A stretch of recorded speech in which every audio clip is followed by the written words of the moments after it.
This is the second part of the two-part series on fasting, and if you've not watched the first video, click the card here or the first link in the description below to see the video.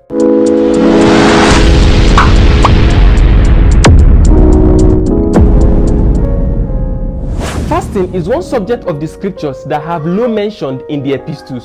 We learn by precept and by examples. Apart from the fact that Jesus taught his disciples how to pray, the disciples of Jesus also learned prayers by seeing Jesus pray. Jesus showed them how to pray. They saw Jesus pray and also learned. We can see that all the notable men in scripture fasted, starting from the Old Testament. Inasmuch as some of the reasons they fasted in the Old Testament are no more the reasons why we fast, there are still certain reasons why we fast in the New Testament. There are certain practices we do in the body of Christ that is exercising oneself unto godliness. Paul taught that in 1 Timothy chapter 4 verse 7. But refuse profound and old wife fables, and exercise yourself rather unto godliness. There are things in the Christendom that we do that is exercising oneself unto godliness. The word exercise is the Greek word gymnazo, which is where we get the word gymnastic, which is exercise. The context of this exercise is spiritual growth. There is no spiritual growth without exercise. You have to intentionally, deliberately exercise yourself to study the Bible and to pray. Exercising yourself unto godliness means that you have to leave your comfort zone in order to grow spiritually. This will help you build yourself up. You have to train yourself to pray for long hours. It doesn't automatically happen at the new birth. Godliness in itself is what you devote yourself to, because Christianity in itself is devotion. You have to devote yourself to going to church, to praying, to studying your Bible. It is devotion to practice Christianity. You can't practice Christianity in your comfort zone. You have to deliberately train yourself to do certain things. Look at the next verse in verse 8. For bodily exercise profited little, but godliness is profitable unto all things, having promise of the life that now is, and of that which is to come.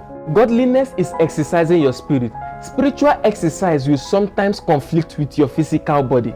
Fasting has to be seen as a spiritual exercise that helps you to study well and pray. The three biggest fastings in scripture was recorded by Moses, Elijah, and Jesus. Moses fasted for 40 days and nights twice, meaning he did that for 80 days. Elijah also fasted for 40 days, same with Jesus. Matthew chapter 4 verse 1 and 2. Then was Jesus led up of the Spirit into the wilderness to be tempted of the devil. And when he had fasted 40 days and 40 nights, he was afterward and hungered. The word fasting is the Greek word nestio, which was used severally in the four Gospels. See Luke's account in Luke chapter 4 verse 2. Being 40 days tempted of the devil, and in those days he did eat nothing, and when they were ended, he afterward hungered. Luke said he did eat nothing, meaning fasting is to eat nothing, not taking physical food. Fasting is devotion. It is depriving yourself of physical food to devote yourself into spiritual exercise. Fasting is depriving yourself from food, and food involves water.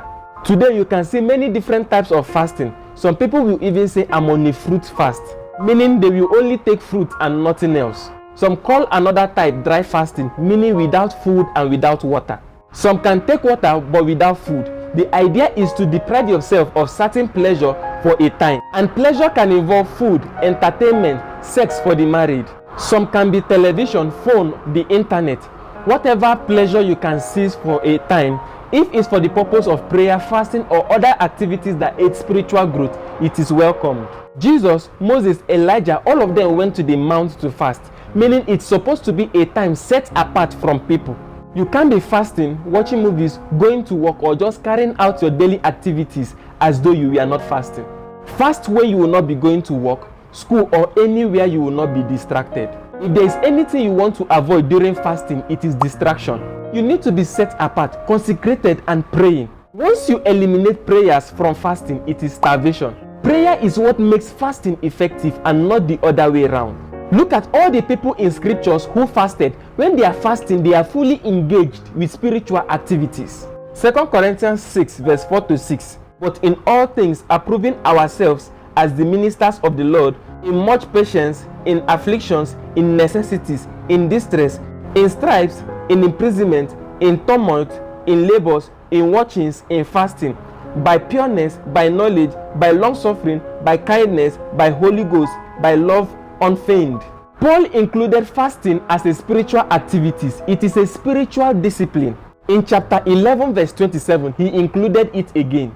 In weariness, in painfulness, in watchings often, in hunger, in thirst, in fasting often, in cold, in nakedness. He speaks of studying without food as a necessity. Luke chapter 2 verse 37. And she was a widow of about 84 years, which departed not from the temple, but served God with fastings and prayer night and day. She devoted herself to God by fasting. This is an individual fast. We also have a congregational fast, where a church or a group of people can come together for the purpose of prayer and fasting. Acts 13 verse 1 to 3.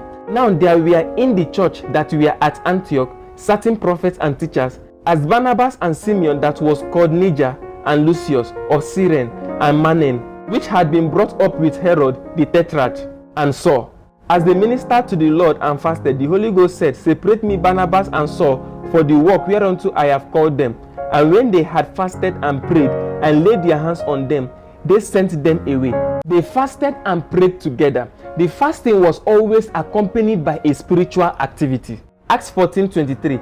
And when they had ordained them elders in every church, and had prayed with fasting, they commanded them to the Lord, on whom they believed. There was always spiritual activities accompanied with fasting. I have to give you a disclaimer here. Fasting isn't a competition. You have to fast only within the period of time that you'll be actively involved in prayer and study of the word. If you want to embark on a long fast, seek medical counsel and know your body limit.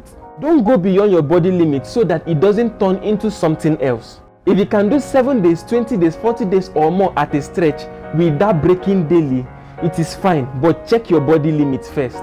Don't do something that will make you hospitalized at the end. Personally, I don't see any reason why you should embark yourself on a fast that will make you so weak to study or pray.